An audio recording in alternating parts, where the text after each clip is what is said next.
तो लालू प्रसाद यादव के जो लाल हैं तेजस्वी यादव, मैं उनको बताना चाहूँगा कि बाप ना बने, बेटा है, बेटा के ही ओहदे में रह के काम करें।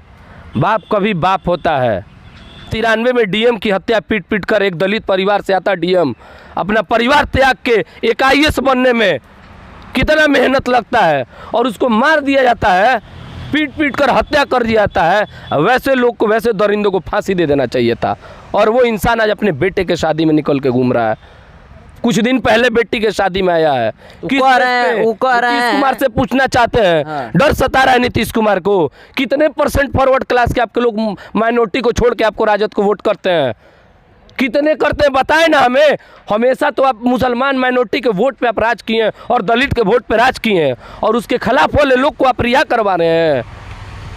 आनंद मोहन जी कह रहे हैं कि हम किसी मायावती को नहीं जानते हैं। अब बताइए, आप उत्तर प्रदेश की पूर्व मुख्यमंत्री रही, पूरी हिंदुस्तान जानती है, और बड़बोल में ये लोग कुछ भी कह दे रहा है। तो फिर आप बताइए आनंद मोहन को कौन जानता है? हम तो खुद आप लोग के माध्यम से जान रहे हैं। ये केस में रिहा हुए हैं बहुत सारे, आप लोग के माध्यम से हम देख रहे हैं। तरह तरह का आवाज़ उठ रहा है, लोग उठा रहे हैं, चलिए, तो उसमें भी हम उनको जान रहे हैं। तो हम क्या जानते हैं आनंद मोहन कौन है? क्या देश के मंत्री रहे हैं कभी? क्या मुख्यमंत्री हैं बिहार के, या रहे हैं कभी? कौन है भाई? हम तो खुद नहीं जानते आनंद मोहन को। ठीक ठीक, चलिए। तो ये आप देख सकते हैं, आप तमाम लोगों को ये भी इस मुद्दे पे समझ आ जाएगा कि रियल में जो इस देश के जो आईएएस होते हैं, डीएम होते हैं, रियल में वो और उनका यूनियन कितना पावरफुल होता है। इसी केस में, इसी सिचुएशन में, इसी हालात में, आनंद मोहन के सिचुएशन में समझ में आ जाएगा। एक तरफ पूरे इंडिया के आईएएस ऑफिसर डीएम हैं, उनकी लड़ाई है, उनके सुरक्षा की लड़ाई है, और दूसरे तरफ एक प्रदेश यानी बिहार के मुख्यमंत्री और उप मुख्यमंत्री से लड़ाई है। अब देखना यह है कि इसमें कौन जीतता है। आप गोपालगंज जिला के पूर्व डीएम जी किसनैया दलित समाज से आते हैं। अभी भी पूरे हिंदुस्तान के दलित खाने में, रहने में परेशान है, तो नेतागिरी क्या करेगा, यही हकीकत है। लेकिन उस परिस्थिति में भी सारे हालात, चुनौतियों को पार करके, छुआछूत को पार करके डीएम बनता है, और उसको मुजफ्फरपुर में जान से मार दिया जाता है, और बाज़ाब्ता सज़ा होता है आनंद मोहन जी का।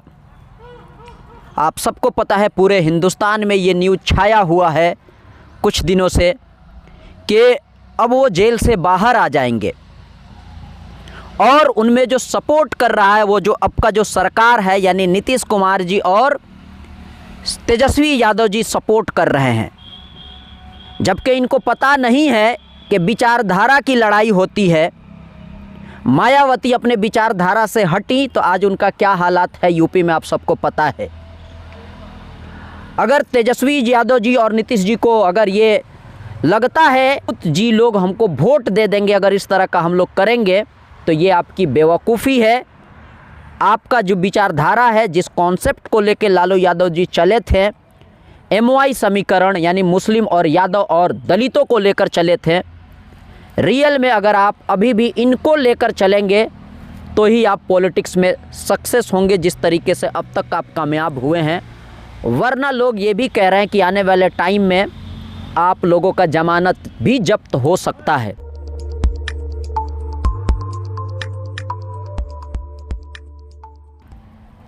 गुफरान जी हैं, यूथ हैं, यंग हैं, इस तरह के मुद्दा अगर होता है तो अपनी बात रखते हैं, अपने समाज को, अपने इलाके के लोगों को जागरूक करते हैं। स्वागत है हमारे चैनल पर आपका। जी बहुत बहुत धन्यवाद। आपके चैनल के माध्यम से जितनी आवाम देख रही है सबका मैं इस्तकबाल करता हूं, और आपको भी खैर मकदम और हार्दिक अभिनंदन करता हूं मैं। तो आप तो खुश होंगे, आप भी मार आते हैं जनरल में, बड़जतियाँ हैं, आनंद मोहन जी भी बड़जतियाँ हैं, है ना, मलाई मार के उनको निकाला जा रहा है। क्या बात कर रहे हैं आप? जो बात हमेशा मानवता की करे, हाँ, जो बात हमेशा हक की करे, खाली मीडिया के सामने आप लोग हक का बात करते हैं, अंदर में तो रहता है कि बड़जतियाँ हैं। मैं आपके माध्यम से एक बात बताना चाहूँगा कि ये कहने वाली बात नहीं है। मैं एक पार्टी में हूँ अभी, उस पार्टी का नाम अपना। तो मैं आपके माध्यम से एक बात बताना चाहूँगा कि एक दौर था, उस दौर में मरहूम शहाबुद्दीन साहब इस दुनिया में नहीं रहे। लालू यादव और शहाबुद्दीन साहब की एक छोटे और बड़े भाई की जोड़ी थी, जिन्होंने मिल के एक MY समीकरण बिहार में बनाया। तो मैं आपको बताना चाहूँगा और आपके माध्यम से आवाम को बताना चाहूँगा कि जब तक MY समीकरण मुकम्मल तरीके से साथ रही, जब तक बिहार में आदरणीय लालू प्रसाद यादव जी की सरकार रही, कोई गठबंधन का जरूरत और सहारा नहीं पड़ता था। और मैं तेजस्वी यादव को आज वो A to Z की पार्टी बना दिए हैं, तो गठबंधन में हो के भी मुख्यमंत्री नहीं रह रहे हैं, महागठबंधन में रह के। और उस वक्त लालू प्रसाद यादव और शहाबुद्दीन की जो जोड़ी थी, ये दो लोग मिल के बिहार में सरकार बनाए थे अपने बदौलत पे, और उनके लड़के A to Z लेके चल रहे हैं, फिर भी उनकी सरकार नहीं बन रही है। वो छोड़िए, वो ठीक है। पहले अभी जो आनंद मोहन पे बात बता रहा हूँ मैं आपको। पहले मैं बता दूँ, कुछ व्याख्या करता हूँ ताकि जनता को, आवाम को समझ आए। तो लालू प्रसाद यादव के जो लाल हैं तेजस्वी यादव, मैं उनको बताना चाहूँगा कि बाप ना बने, बेटा है, बेटा के ही ओहदे में रह के काम करें।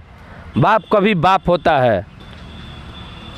जिस तरह से शहाबुद्दीन परिवार को दरकिनार किया गया है, सारी आवाम देख रही है कि शहाबुद्दीन परिवार किसी के दरकिनार करने से उनकी जो मास्क वोटर हैं, जो उनके चाहने वाले हैं, जो उनकी लोकप्रियता है, वो कभी लोगों के दिल से ख़त्म नहीं होगी। आनंद मोहन जी अपनी बेटी के सगाई में आए हुए थे, एक दलित IAS अधिकारी को मुजफ्फरपुर में पीट कर हत्या कर दे रहे हैं। संविधान लॉ के अनुसार उनको बाहर आना चाहिए, उनको सजा याफ्ता होना चाहिए, फांसी होना चाहिए, आजीवन होना चाहिए। ये नीतीश कुमार को नहीं दिखाई दे रही है, सिर्फ शहाबुद्दीन साहब ही दिखाई देते थे। शहाबुद्दीन साहब एक छोटे मोटे केस में, जो उस वक्त वो जेल में थे, और घटना किसी अन्य लोगों ने आके किया था, तेजाब हत्याकांड चंदा बाबू वाला, ज़बरदस्ती उनको उसमें फंसाया गया, पेरा गया, और बिना वेरीफाई किए हुए सत्ता के नशे में ये बेशरम लोग जो सत्ता में बैठे हैं, निहायत बेशरम है, जिनको बिहार के किसी गरीब आवाम और किसान और रोजगार शिक्षा से कोई वास्ता नहीं है। और उस इंसान को, जिस इंसान ने अपना राजद को स्टेबल करने में अपना खून तक अपने खून से सींच के लालू यादव के साथ कदम से कदम मिलाकर चल करके और राजद को खड़ा किया था, स्टेबल किया था। मैं मानता हूं कि लालू यादव पार्टी का अध्यक्ष है, लेकिन उसमें 50% योगदान लालू प्रसाद यादव का है, तो 50% मरहूम शहाबुद्दीन साहब का भी है। तो उस परिवार को उस ओहदे से देखा जाए जिस लेवल पे तेजस्वी यादव आते हैं, और उनको तिहाड़ जेल भेज के मरवा दिया था, उसमें कोई आवाज़ नहीं उठाता है। तो यहाँ जात देखा जा रहा है, और आप बात कर रहे हैं बड़े और छोटे की। और हमेशा राजद को मुसलमान माइनॉरिटी ने मिल के सरकार बनाया है। कितने % फॉरवर्ड क्लास के लोग उनको वोट दिए माइनॉरिटी से छोड़ के। तो मुसलमान रहते तो ऐसा होता, मुसलमान रहते तो ऐसा। भैया यहाँ तो क्लियर कह रहा हूँ मैं आपके माध्यम से कि हमेशा भेदभाव जात पात देखा जा रहा है बिहार में। नहीं तो आज वो जिंदा होते, जब उनकी बॉडी गई उसमें भी कोई नहीं पहुंचा, जब वो जेल गए उस वक्त भी कोई आवाज़ नहीं उठाया। उनका परिवार इस हालात में है क्योंकि वो पॉलिटी नहीं मारे, कभी भगवा नहीं बांधे। देखिए, एक ही पार्टी में रह गए ना, इसीलिए ना उनके साथ ऐसा हुआ। पलटी मारे होते हैं, गुलटनिया मारे होते हैं, कभी ज़रूरत पड़ने पे भगवा बांध लिए होते हैं। तो आप बताइए ना, वही लोग ना सक्सेस है। तो आप बताइए ना, फिर विचारधारा की बात क्यों करते हैं? बेशरम लोग हैं, बेशरम लोग हैं तो कह दे आके विचारधारा की भी बात करें, और अपने विचार पे खड़े भी नहीं रहे। वैसे लोग नसीब से पैदा होते हैं धरती पे। मैं जान रहा हूं, बेहतर आपके माध्यम से बताना चाहूँगा किस बेस पे आनंद मोहन का रिहाई हो रहा है। परसों बेटा का इंगेजमेंट था, रिंग सेरेमनी था, उसमें भी आए हैं। तो किस बेसिस पे हो रहा है? सर सरकार करा रही है, नीतीश कुमार करा रहे हैं, तेजस्वी यादव गठबंधन सरकार में उनको नहीं दिख रहा है, उनको आवाज़ नहीं उठाना चाहिए। मुख्यमंत्री है नीतीश कुमार, मैं मान रहा हूँ, लेकिन डिप्टी CM तेजस्वी यादव भी है, उनको नहीं दिख रहा है। मैं बार बार हमेशा बोलते रहता हूँ इस बात को, क्या मेरा परिवार नहीं है, मेरा घर नहीं है, मेरी जान नहीं है। मैं बार बार कहता हूँ कि हक के लिए मुझे शहीद होना पड़े, अपना जान निछावर करना पड़े तो मैं तैयार रहता हूँ। मेरा भी विचारधारा वही है जो हमारे मरहूम वीर पूर्व सांसद शहाबुद्दीन साहब का रहा।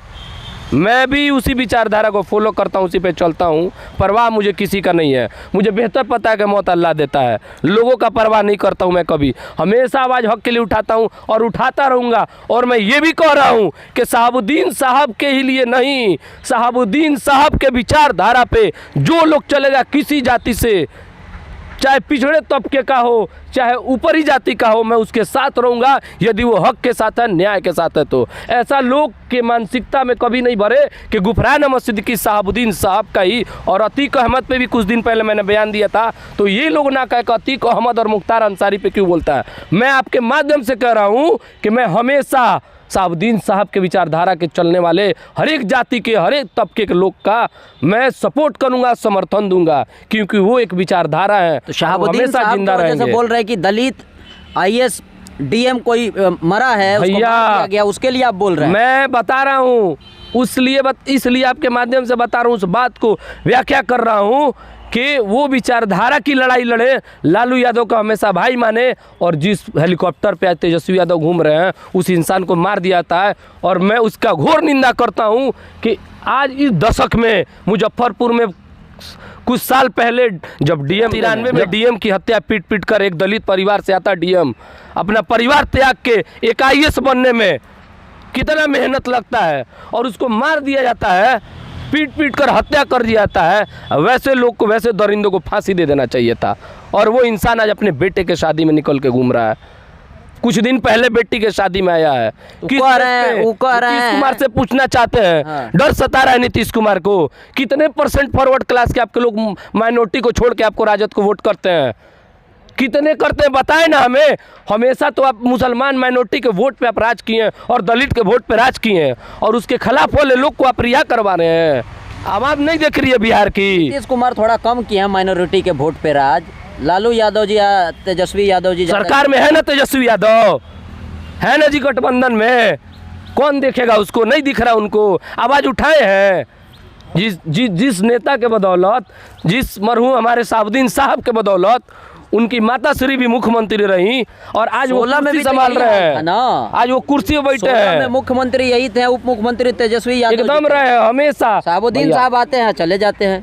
हम एकदम 22 दिन के लिए आए थे 13 साल बाद। उसमें आवाज उठाए क्या तेजस्वी यादव? आवाज उठाए एक भी बार? जिस हेलीकॉप्टर पे घूम रहे हैं उसकी किसका देन है? वो किसका देन है? शहाबुद्दीन साहब का देन है कि आपके माता श्री को मुख्यमंत्री बनाए, पूरा योगदान दिया। क्या लगता है आपको कि उनका हैसियत नहीं था, वजूद नहीं था? आज पलटी मारे होते हैं तो आनंद मोहन जैसे पलटी आज वो मारे होते तो आज बाहर भी होते हैं, केंद्र में मंत्री भी होते हैं। लेकिन लालू यादव को बड़ा भाई कह दिया तो कह दिया, उसका सिला ये लोग बेवफा बन के दे रहा है तो कोई परवाह नहीं है। मैं इस बात से हमेशा खुश रहता हूँ कि मैं कभी मैं ठीक उसका वफादारी बेवफा बन के नहीं दूंगा। इसके लिए मुझे किसी परिस्थिति से गुजरना हमारे मरहूम शहाबुद्दीन साहब की विचारधारा थी। आनंद मोहन जी कह रहे हैं कि हम किसी मायावती को नहीं जानते हैं। अब बताइए, आप उत्तर प्रदेश की पूर्व मुख्यमंत्री रही, पूरी हिंदुस्तान जानती है, और बड़बोल में ये लोग कुछ भी कह दे रहा है, तो फिर आप बताइए आनंद मोहन को कौन जानता है? हम तो खुद आप लोग के माध्यम से जान रहे हैं। ये केस में रिहा हुए हैं बहुत सारे, आप लोग के माध्यम से हम देख रहे हैं। तरह तरह का आवाज़ उठ रहा है, लोग उठा रहे हैं, चलिए तो उसमें भी हम उनको जान रहे हैं। तो हम क्या जानते हैं आनंद मोहन कौन है? क्या देश के मंत्री रहे हैं कभी? क्या मुख्यमंत्री हैं बिहार के, या रहे हैं कभी? कौन है भाई? हम तो खुद नहीं जानते आनंद मोहन को। ठीक ठीक, चलिए। तो ये आप देख सकते हैं, आप तमाम लोगों को ये भी इस मुद्दे पे समझ आ जाएगा कि रियल में जो इस देश के जो IAS होते हैं, DM होते हैं, रियल में वो और उनका यूनियन कितना पावरफुल होता है। इसी केस में, इसी सिचुएशन में, इसी हालात में, आनंद मोहन के सिचुएशन में समझ में आ जाएगा। एक तरफ पूरे इंडिया के IAS ऑफिसर DM हैं, उनकी लड़ाई है, उनके सुरक्षा की लड़ाई है, और दूसरे तरफ एक प्रदेश यानी बिहार के मुख्यमंत्री और उप मुख्यमंत्री से लड़ाई है। अब देखना यह है कि इसमें कौन जीतता है। आपको ये भी समझ आ जाएगा कि वाकई रियल में कौन ज़्यादा पावरफुल है। कुछ ही दिन बाद आपको क्लियर हो जाएगा, यानी सरकार पावरफुल ज़्यादा है या इस देश के जो डीएम ज़्यादा पावरफुल है। आज की इस वीडियो में बस इतना ही, देखते रहें।